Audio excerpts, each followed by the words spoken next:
হ্যাঁ গাইস, তো দেখতেই পাচ্ছ আমরা আমাদের কাল রাতে ট্রেন ছিল, কিন্তু কাল রাতে ট্রেনে আমরা যেতে পারিনি। তার কারণটা একটা রিজনটা হচ্ছে যে ট্রেন ক্যান্সেল হয়ে গেছে। ঠিক আছে, মানে এটা খুবই একটা বাজে জিনিস।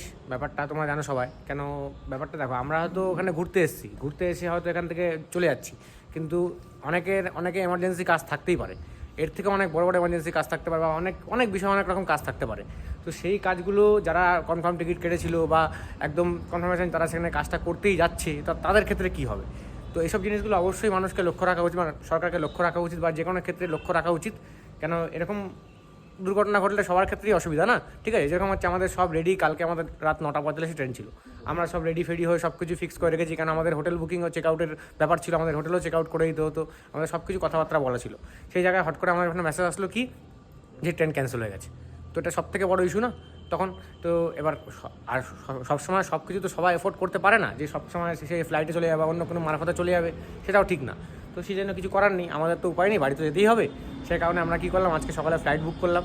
আমাদের এখন সকাল 7টা বাজে, আমরা এখান থেকে ইনড্রাইভ বুকিং করেছি। ইনড্রাইভ বুকিং করে এয়ারপোর্ট যাবো, দেরাদুন এয়ারপোর্ট থেকে ফ্লাইটে আমরা কলকাতা যাবো। ঠিক আছে, তারপর বাড়ি যাবো। তো এটাই, তো এই জন্য আমি একটা কথা বলবো যে সব ক্ষেত্রে সবাইকে অবশ্যই লক্ষ্য রাখা উচিত। ঠিক আছে, এইসব জিনিসগুলো তো না হয়।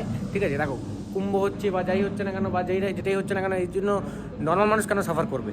সব থেকে বড় ইস্যু না? তো নর্মাল মানুষের জন্য সব কিছু দেখে রাখা উচিত। গাইজ, হোটেল থেকে দেরাদুনের যে এয়ারপোর্টের রাস্তাটা সত্যি মারাত্মক, মানে খুব সুন্দর লাগছিল, মানে সত্যি মারাত্মক। মানে দুটো গাছ, চারিদিক দিয়ে গাছ, মাঝখান দিয়ে এরকম রাস্তা, মানে ভাবিনি যে আমরা যাওয়ার সময় এত সুন্দর একটা রাস্তা পাবো। হ্যাঁ, তো গাইজ দেখতে পাচ্ছ আমরা এখন চলে এসেছি এয়ারপোর্ট, আর কিছুক্ষণের মধ্যে আমাদের ফ্লাইট আছে, আমাদের 10টায় ফ্লাইট। ঠিক আছে, তারপর যাবো বাড়ির দিকে। এটা হচ্ছে দেরাদুনের এয়ারপোর্ট, সবাই দেখে নাও, দারুণ বেশ, পাহাড়ের মাঝখানে সুন্দর একটা এয়ারপোর্ট। এটা হলো দেরাদুন এয়ারপোর্টের ভেতরের দৃশ্য। বেশ ছোটোর মধ্যে এয়ারপোর্টটা ভালো, অনেকটাই ছোট। আমরা এখন লাইনে দাঁড়িয়ে আছি, এখন আমরা কাজকর্ম করছি। আমাদের ব্যাগ চেক ইন হবে, ব্যাগ চেক ইন তারপর আমরা ঘুরে উঠবো। আমরা সবাই আমাদের বোর্ডিং পাস পেয়ে গেছি, দেখতে পাচ্ছ এই যে বোর্ডিং পাস। সবাই বোর্ডিং পাস পেয়ে গেছে ভাই?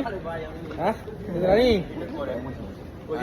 সবাই বোর্ডিং পাস আমরা পেয়ে গেছি, এই যে দেখতে পাচ্ছ। এখন আমরা 3 নম্বর গেটের ওখানে যাচ্ছি, আমাদের 3 নম্বর গেটে ওয়েটিং আছে, ওখান থেকে আমরা ফ্লাইটে উঠবো। রানি, তোমার কিছু বক্তব্য?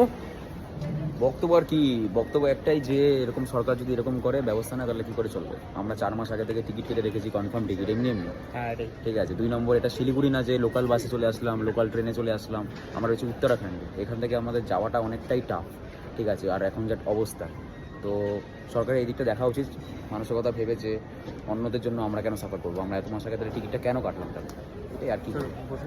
অবশ্যই আমি যেটা বলছিলাম এটাই হচ্ছে কথা। সব থেকে বড় জিনিস হচ্ছে এটাই যে আমরা ঘুরতে গিয়ে বাড়ি যাচ্ছি, তাও মানা যেতে পারে কোনোভাবে, কিন্তু ব্যাপারটা হচ্ছে যে যারা এমার্জেন্সি কাজ, যারা টিকিট কেটে রেখেছে অনেক দিন আগে থেকে, এমার্জেন্সিতে যেতেই হবে কাজের জন্য, মানে না গেলে অনেক কিছু হয়তো বিপদ হতে পারে। তো সেই জন্য তাদের ক্ষেত্রে কী ব্যাপারটা, তাদের ক্ষেত্রে অনেক বড় ইস্যু হয়ে যায় না? তো সেক্ষেত্রে এই ব্যাপারটা লাস্ট টাইমে গিয়ে ট্রেন ক্যান্সেল, কিছু করার নেই। যাই হোক, আমাদের আর কিছু করার নেই। তো আমরা কালকেই টিকিট বুক করে এখন ফ্লাইটে বাড়ি যাচ্ছি। এটাই হ্যাঁ ইন্ডিয়ান রেলওয়েকে হ্যাঁ অনেক কিছু শুধরাতে হবে, যেগুলো এখনো ঠিক হয়নি। যার পরিস্থিতিতে আজকে আমরা এখানে এসেছি। হ্যাঁ, তো এটাই হচ্ছে কথা, সবারই এক কথা। কেন হ্যাঁ, তো গাইজ আমাদের ফ্লাইটের টাইম হয়ে গেছিলো, তো আমরা আস্তে আস্তে ভেতরে ঢুকছিলাম। দেখতেই পাচ্ছ তোমরা সব, এটা হচ্ছে ভেতরটা। ঠিক আছে, এখানে ফ্লাইটটাও ছোট, যেহেতু এয়ারপোর্টটা ছোট একদম। বাড়ি অনেকদিন পর এবার বাড়ির দিকে, অনেক ঘোরা হলো, অনেক মজা হলো, এবার বাড়ি যাচ্ছি। তো দেখতেই পাচ্ছ গাইজ, লাকিলি আমি খুব ভালো যে আমি উইন্ডো সিট পেয়েছিলাম, তো বেশ ভালো লাগছিলো। উইন্ডো থেকে বেশি পাহাড়গুলো বেশ দেখা যাচ্ছিলো, পাহাড়ের মাঝখান দিয়ে ফ্লাইটটা যাচ্ছিলো, বাইরের দৃশ্যটা খুব ভালো লাগছিলো। দেখতে দেখতে সফর এনজয় করছিলাম আর বাড়ির দিকে যাচ্ছিলাম। গাইজ এখন আমরা ল্যান্ড করে গেছি, দেখতে পাচ্ছ এই যে আমাদের কলকাতায় আমরা ল্যান্ড করে গেছি, সব রেডি। রানি কিছু বলো? কি আর বলবো, কিচ্ছু বলার নেই। খুবই সুন্দর একটা জার্নি হলো। সন্দীপ সরকার চলো ল্যান্ড হয়ে গেছে, এবার আমরা দেখি গাড়ি পাই, উবের কি বাড়ি যাবো। গাইজ আমরা চলে এসেছি, আমাদের গাড়ি বুক করা হয়ে গেছে, ইনড্রাইভে গাড়ি ড্রাইভারকে ফোন করা হয়ে গেছে, ড্রাইভার এখন আসছে 17 বিয়ের সামনে। তো তারপরে গিয়ে আমরা বাড়ি যাবো। ও অনেকদিন পর বাড়ি দেখা হচ্ছে সবার সাথে। আমাদের সেই কল্যাণী রোডে আমরা চলে এসেছি, এখন যাচ্ছি বাড়ির দিকে। শান্তি ফিল হচ্ছে, শান্তি, কিন্তু একটাই অশান্তি ফিল হচ্ছে, সেটা হচ্ছে বহুত গরম এখানে। এত গরম তো ছেড়ে যায়নি। দেখছি অনেক গরম পড়ে গেছে।